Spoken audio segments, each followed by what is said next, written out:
എൻ്റെ എല്ലാ നാട്ടുകാർക്കും എൻ്റെ സ്നേഹിതന്മാർക്കും എൻ്റെ വീഡിയോ കാണുന്ന എല്ലാവർക്കും ജ്യോത്സ്യൻ ഗോവിന്ദൻ വൈദ്യരുടെ തിരുവോണ ദിനാശംസകൾ. തിരുവോണം എന്നൊക്കെ പറയുമ്പോൾ നമ്മൾ ഒരുപാട് സന്തോഷം, സമാധാനം, സ്നേഹം ഇതിൻ്റെയൊക്കെ പ്രതീകമായിട്ടാണ് നമ്മൾ തിരുവോണം ആഘോഷിക്കുക. അന്ന് കുടുംബത്തിലെ എല്ലാവരും വീട്ടിലെത്തും. ഓണസദ്യ ഒരുക്കി ഞങ്ങൾ പാലക്കാട് മാധൂര് വെക്കുക എന്ന് പറയും. മാധൂരൊക്കെ വെച്ച് തിരുവോണം ദിവസം മഹാബലിയെ പൂജിച്ച് പ്രതിഷ്ഠിച്ച് പിന്നെ ഒരു 7 ദിവസം ഞങ്ങളൊക്കെ പൂവേ ബലി പറഞ്ഞ് കൂക്കുമായിരുന്നു. അങ്ങനൊരു കാലഘട്ടമൊക്കെ ഉണ്ടായിരുന്നു. അപ്പോൾ ഓണം വളരെ സന്തോഷകരമായിട്ടുള്ള അനുഭവങ്ങളാണ് തന്നിട്ടുണ്ടായിരുന്നത്.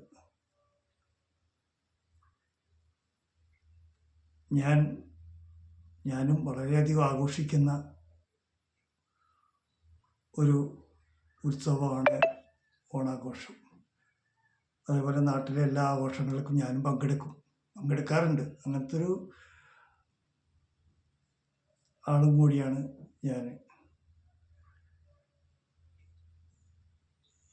അപ്പോൾ ഓണത്തിൻ്റെ ആഘോഷങ്ങളെ കുറിച്ച് ഒരുപാട് പറയാനുണ്ട് കേട്ടോ. പക്ഷെ അതൊന്നും ഇപ്പം നമ്മൾ പറഞ്ഞാൽ തീരില്ല. കാരണം അത്രയ്ക്കും നമ്മൾ ആ ഓണത്തിനെ ഇഴുകിച്ചേർന്ന് ജീവിച്ച വ്യക്തികൾ എന്നുള്ള നിലയ്ക്ക് ഒരുപാട് ഓണങ്ങൾ നമ്മുടെ സന്തോഷത്തോടുകൂടെ, സമാധാനത്തോടുകൂടെ, സ്നേഹത്തോടുകൂടെ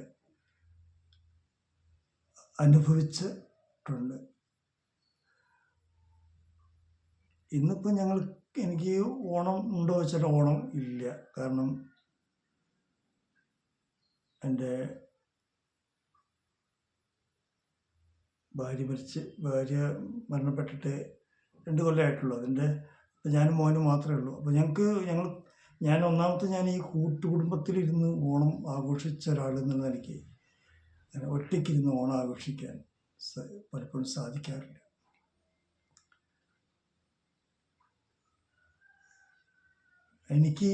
എൻ്റെ കുടുംബം ആയിരുന്നു എനിക്കെല്ലാം. എൻ്റെ കുടുംബം, അച്ഛൻ, അമ്മ, സഹോദരങ്ങൾ, അങ്ങനെയുള്ള എല്ലാവരും ഞങ്ങളെല്ലാവരും കൂടി കൂടിക്കഴിഞ്ഞാൽ ഭയങ്കര സന്തോഷമാണ്. എല്ലാ കാലത്തും ഞങ്ങളത് പങ്കുവയ്ക്കാറുണ്ട്.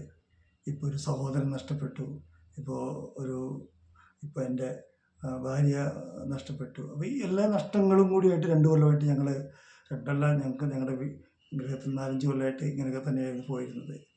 പക്ഷേ എല്ലാം നഷ്ടപ്പെട്ടു. പിന്നെ ഓണത്തിനൊന്നും ഞങ്ങളൊന്നും ഇവിടെ ഒന്നും ചെയ്യാണ്ടിരിക്കുക. എന്താ വെച്ചാൽ ഒന്നുമില്ല, എന്നാൽ ചെയ്യാൻ ഒന്നും തോന്നുന്നില്ല.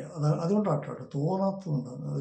കാരണം ഇവർക്ക് വളരെ സ്നേഹത്തോടെ, ഇപ്പോൾ ഭാര്യ എന്ന് പറയുന്നൊരു ആളെ നമ്മൾ ഇഷ്ടപ്പെടുകയല്ല, അങ്ങോട്ട് പ്രണയിക്കുകയായിരുന്നു. എൻ്റെ ഒരു ജീവിതം പ്രണയ ജീവിതമാണ്. ശരിക്കും പറഞ്ഞാൽ ഭാര്യയെ ഞാൻ മരണം വരെയും അന്ന് വരെയും അവളോടുള്ളൊരു പ്രണയം ഞാൻ കാത്തു സൂക്ഷിച്ച ഒരാളാണ്.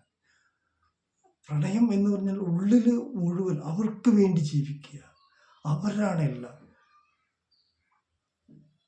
അതേപോലെ അമ്മയ്ക്ക് വേണ്ടി ജീവിക്കുക, സഹോദരങ്ങളോട് നല്ല സാഹോദര്യത്തോടുകൂടി ജീവിക്കുക. ഇതൊക്കെയാണ് എൻ്റെ കൺസെപ്റ്റ്. ഒരു കുടുംബം എന്ന് പറയുന്നത് അതൊക്കെ തന്നെയല്ലേ. അപ്പോൾ അതിൻ്റെ ഒരു കൺസെപ്റ്റിലാണ് നമ്മൾ ജീവിതം എപ്പോഴും എന്നും കൊണ്ടുപോയിട്ടുള്ളത് ഇന്ന് വരെ. ഇപ്പം ഞാനും മകനും മാത്രമായതുകൊണ്ട് ഞങ്ങൾ ആഘോഷങ്ങൾ മാറ്റിവെച്ചു. അപ്പോൾ ഇപ്പം ഞങ്ങൾ ആഘോഷങ്ങളൊന്നും ഒന്നും നിൽക്കാറില്ല. കാരണം അതിനുള്ള മനസ്സ് ഇല്ല. ഇപ്പം നമ്മുടെ തൊഴിൽ മാത്രമായിട്ട് ജീവിക്കുന്നു എന്ന് മാത്രമേ ഉള്ളൂ. ഞാൻ ഇന്ന് വീഡിയോയിൽ വന്നത് തന്നെ നിങ്ങൾക്കെല്ലാവർക്കും, എൻ്റെ ഈ വീഡിയോകളൊക്കെ കാണുന്ന എല്ലാവർക്കും സ്നേഹം നിറഞ്ഞ എൻ്റെ ഓണാശംസകൾ പറയാൻ വേണ്ടിയിട്ടാണ്.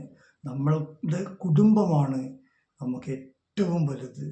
അവിടെ തന്നെ നമ്മുടെ സ്നേഹം, പ്രണയം, ഞാൻ പറഞ്ഞല്ലോ, ഞാൻ എൻ്റെ ഭാര്യയെയാണ് ഒരുപാട് പ്രണയിച്ചിട്ടുള്ളത്. ഒരുപാട് ജീവിതകാലം മുഴുവൻ എൻ്റെ ഭാര്യയായി വന്നതിന് ശേഷം അന്ന് മുതൽ മരണം വരെ 2 കൊല്ലം വരെയും ഞാൻ അവളെ പ്രണയിച്ചിട്ടുള്ളൂ. അപ്പോൾ അവിടെ കുടുംബജീവിതത്തിൽ വലിയ ബലമുണ്ട്, വലിയ സന്തോഷമുണ്ട്, സമാധാനമുണ്ട്, ഐശ്വര്യമുണ്ട്. ഈശ്വരാനുഗ്രഹം എപ്പോഴും നമ്മുടെ വീട്ടിലുണ്ടാവും. അതിന് നമ്മൾ സ്നേഹിച്ച് ജീവിക്കുക. ഈ ഒരു ഓണം മുതൽ നമ്മളെല്ലാവരും സ്നേഹിക്കുന്നൊരു കുടുംബമായി, സ്നേഹിക്കപ്പെടേണ്ടവരെല്ലാവരും സ്നേഹിക്കപ്പെടണം. എല്ലാവർക്കും സ്നേഹം ഉണ്ടാകുന്നൊരു തിരുവോണമായി മാറട്ടെ എന്ന് മാത്രം ആശംസിച്ചുകൊണ്ട് എല്ലാവർക്കും എൻ്റെ തിരുവോണ ആശംസകൾ.